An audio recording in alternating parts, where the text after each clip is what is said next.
বন্ধুরা, এখন আমি ঈশপের গল্প সমগ্র থেকে নেয়া লেজহীন খেকশিয়ালের গল্পটি শোনাচ্ছি। একবার একটা খেকশিয়াল ফাঁদে আটকা পড়ল।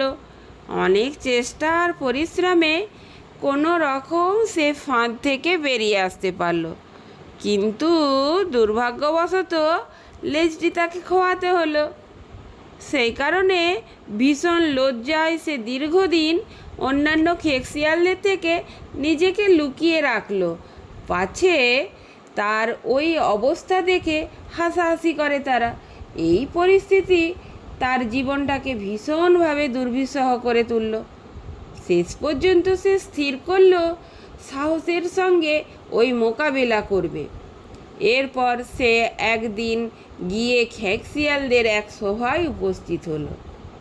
তারপর সে সকলের সামনে বক্তৃতা দিয়ে বলল, বন্ধুগণ, আমি তোমাদের জন্য একটি সুসংবাদ নিয়ে এসেছি। তোমরা সকলেই দেখতে পাচ্ছ আমি আমার লেজটা ছেঁটে ফেলেছি। তোমরা নিশ্চয়ই এর কারণ জানতে চাইবে।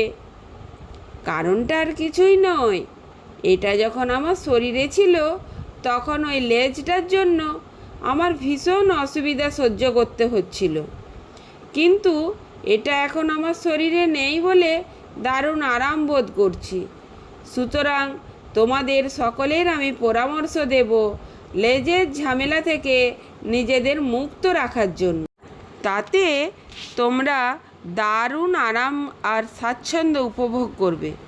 খেকশিয়ালের ভাষণ দেবার কায়দা মতো কম বয়সী খেকশিয়ালগুলো তার কথায় রাজি হবে বলে স্থির করল, কিন্তু এক বৃদ্ধ খেকশিয়াল তার কথায় প্রতিবাদ করল। মনে হচ্ছে তোমার জ্ঞান ভগবানের থেকেও বেশি। তিনি আমাদের লেজ দিয়েছেন এবং এতকাল ওই লেজ নিয়ে আমরা কোনো অসুবিধা বোধ করিনি। যা হোক, তোমার চালাকি ধরা পড়া গেছে। লেজ খাওয়াবার সঙ্গে সঙ্গে তুমি তোমার জাত মান সবই হারিয়েছ। তুমি এখন চাইছো আমাদের তোমার দুর্ভাগ্যের অংশীদার করতে।